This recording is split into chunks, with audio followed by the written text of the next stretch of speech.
ये कार्यक्रम सत्य घटनाओं से प्रेरित है। जिनके साथ ये घटनाएं घटी उसकी वास्तविकता उन्हीं तक सीमित है। भूत प्रेतों और असामान्य विषयों के होने पर चैनल कोई दावा नहीं करता और न ही प्रोत्साहन करता है। रात का वक्त था। सारा दिन घूमते फिरते बिता के संजू डिम्पी को छोड़ने जा रहा था कि डिम्पी उससे बोली, संजू कार रोकना, चलना, बाउली में चलते हैं, चलना, मस्ती करेंगे, मजा आएगा। संजू बोला, तू पागल हो गई है क्या डिम्पी? हाँ, इतनी रात को मैं न जा रहा बाउली में। डिम्पी फिर भी अड़ गई वहां जाने के लिए और कहा, और कितना फट्टू है तू, चलना। डिम्पी की जिद के सामने संजू को हार माननी पड़ी और उसने गाड़ी साइड लगाई। डिम्पी की एक्साइटमेंट उसके चेहरे पे झलक रही थी। उसने संजू, जिसका मूड एकदम ऑफ हो चुका था, उससे कहा, अरे यार, बस 15 मिनट की तो बात है, चलना। संजू थक हार के डिम्पी को लेकर धीरे धीरे अंदर जा रहा था। इस वक्त रात के तकरीबन 12:30 बजे थे और सर्दी कड़ाके की पड़ रही थी। बाउली के अंदर सीढ़ियों से जब वो नीचे उतर रहे थे तब संजू ने एक लड़की को छत पे दौड़ के पानी की ओर जाते हुए देखा। रात को चांद की रोशनी में वो लड़की साफ दिखाई दे रही थी। संजू जोर से चीखा, अरे ओ मैडम, ओए! संजू इससे आगे कुछ करे, वो लड़की चीखती हुई छत से पानी में कूद गई, लेकिन आवाज ऐसी आई जैसे वो पानी में नहीं कहीं और ही गिरी हो। संजू डिम्पी को लेकर बाहर की ओर भागा।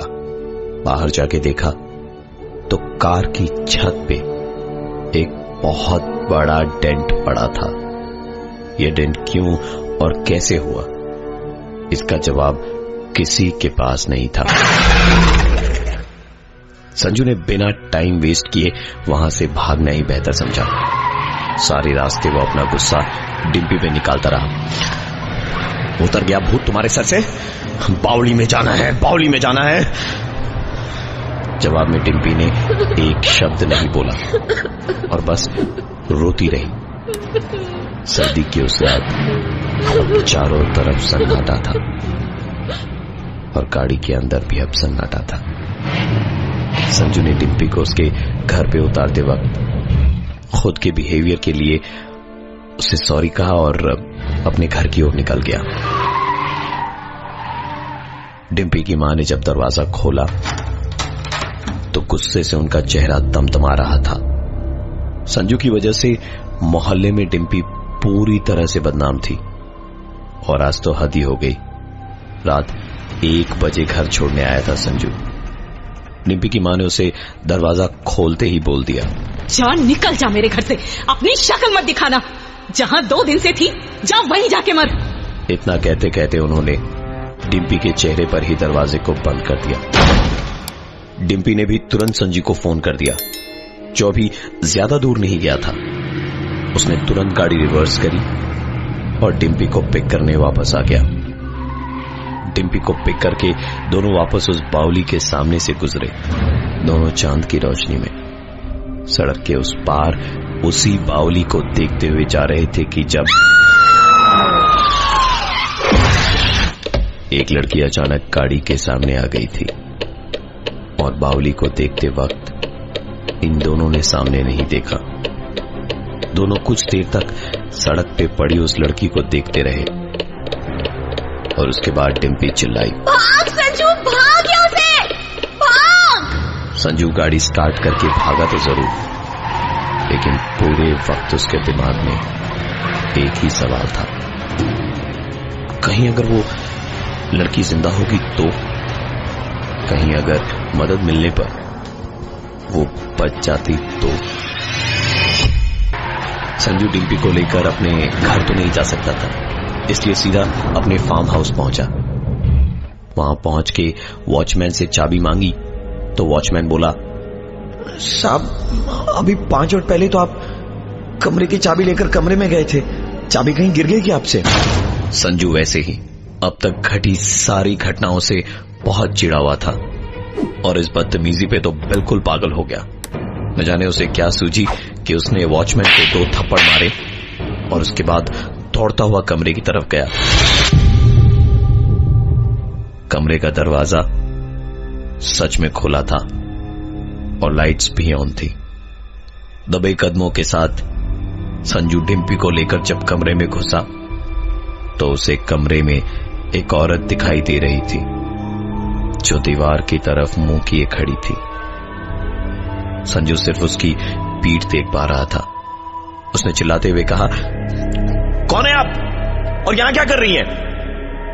यह सुनकर डिम्पी ने कहा, संजू तू किससे बात कर रहा है? संजू का जवाब था, दिमाग से तो मंद हो ही तुम, आंख से भी अंधी हो गई हो। तुम्हें दिखाई नहीं दे रही सामने वो औरत खड़ी है? डिम्पी ने संजू को झकझोरते हुए कहा, संजू वो बस एक एक्सीडेंट था यार, तुम्हें आराम की ना सख्त जरूरत है। देख वहां, पलट के देख, कोई नहीं है। संजू ने जब पलट कर देखा तो वाकई वहां पर कोई औरत नहीं थी। पर अब संजू का गुस्सा डिम्पी पे जैसे बॉम्ब की तरह फूट पड़ा। तुम्हारी वजह से ये सब कुछ हुआ है। ना तो उस बाउली में घुसने की जिद करती और ना ही एक्सीडेंट होता, और ऊपर से ऐसे बन रही है जैसे कुछ हुआ ही ना हो। नरक कर रखी है तुमने मेरी जिंदगी। अगर मिनिस्ट्री लेवल में किसी को कुछ पता चल गया ना तो पापा की इज्जत तो जाएगी, और अगर मेरी फैमिली के साथ कुछ भी गड़बड़ हुई ना तो तू भी जिंदा नहीं रहेगी, समझ गई? डिम्पी तो इन सब के बाद रोते रोते सोने चली गई, लेकिन संजू पूरे वक्त टीवी पे न्यूज चैनल देखता रहा, लेकिन किसी भी एक्सीडेंट की कोई न्यूज नहीं आई। हादसा देर रात हुआ था, इसलिए एक पूरे दिन इंतजार करके अगले दिन का न्यूज़पेपर देखा तो उसमें भी कुछ नहीं था और हादसे के बारे में न ही किसी न्यूज चैनल पर कोई खबर थी। संजू से जब रहा नहीं गया तो उसने तुरंत अपनी गाड़ी निकाली और सीधे वहां पहुंचा जहां उस रात एक्सीडेंट हुआ था। आसपास की दुकानों और अगल बगल के लोगों से पूछताछ की तो पता चला कि पता नहीं कोई एक्सीडेंट हुआ या नहीं, पर कल सुबह जब हम यहां आए थे तो बहुत पुलिस थी यहां और बाउली के अंदर भी। संजू तुरंत अपनी गाड़ी में वापस बैठकर कुछ दूर गया ही होगा कि एक आवाज आई।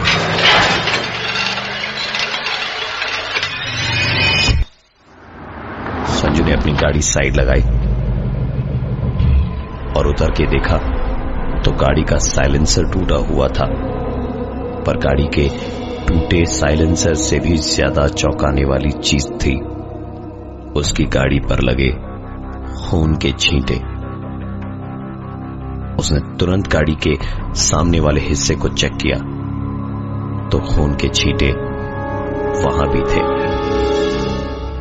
संजू वापस गाड़ी में बैठा और जितनी तेजी से वापस अपने फार्म हाउस पहुंच सकता था पहुंचा। उसने जाते के साथ ही गाड़ी गार्डन में लगाई और गाड़ी पर खून के छींटे लगे हुए थे, इसलिए किसी और से वो कह भी नहीं सकता था गाड़ी साफ करने के लिए, लिहाजा खुद ही गाड़ी को साफ करने लगा। संजू जितना उन दागों को साफ करने की कोशिश करता वो दाग उतने ही ज्यादा उभर कर सामने आ रहे थे। संजू के सर से पसीना चूते जा रहा था कि तभी अचानक पाइप से आता हुआ पानी बंद हुआ। संजू ने पलट कर देखा तो डिम्पी पाइप पे पांव रखे खड़ी थी और मुस्कुरा रही थी। संजू का गुस्सा 7वें आसमान पे था। उसने चिल्लाते हुए कहा, सुनो ये डिम्पी की बच्ची, जब देखो तब मजाक, तुझे आइडिया नहीं है कि यहाँ क्या हो रहा है? तेरी ये छिछोरी हरकतें 24 घंटे मेरे सामने ना किया कर। डिम्पी ने तुरंत अपना पैर पाइप से हटाया। संजू ने पलटकर वापस गाड़ी धोनी शुरू की ही होगी कि पानी एक बार फिर से रुका। इस बार संजू चिल्लाते हुए पलटा, डिम्पी बहुत हो गई तेरी, संजू का चिल्लाना सुनने के लिए डिम्पी वहां खड़ी ही नहीं थी, पर पाइप न जाने कैसे ठीक वहीं से दबा पड़ा था जहां से डिम्पी ने दबाया था। इसके पहले कि संजू कुछ सोच या कर पाता, पॉकेट में पड़ा उसका फोन बजा।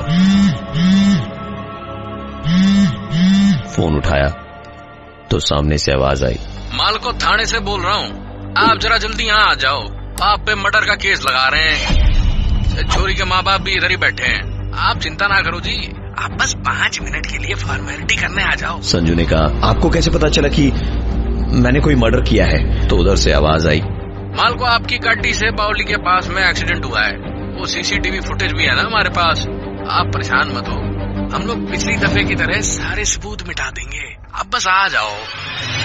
मंत्री का बेटा होने का बहुत गुमान था संजू को, इसलिए बेफिक्र होकर वो थाने चला गया। संजू वहां जब पहुंचा तो इंस्पेक्टर ने उसे बिठाया और उसका मोबाइल फोन मांगा। संजू ने जब देने से मना कर दिया तो इंस्पेक्टर ने कहा, ऐसा है सर, चुपचाप मोबाइल दे दीजिए, नहीं तो बेकार ही डंडे पड़ेंगे आपको। संजू ने चिल्लाते हुए कहा, तू पागल हो गया क्या? जानता नहीं मेरा बाप कौन है? एक फोन घुमाऊंगा तेरी वर्दी उतर जाएगी अभी के अभी।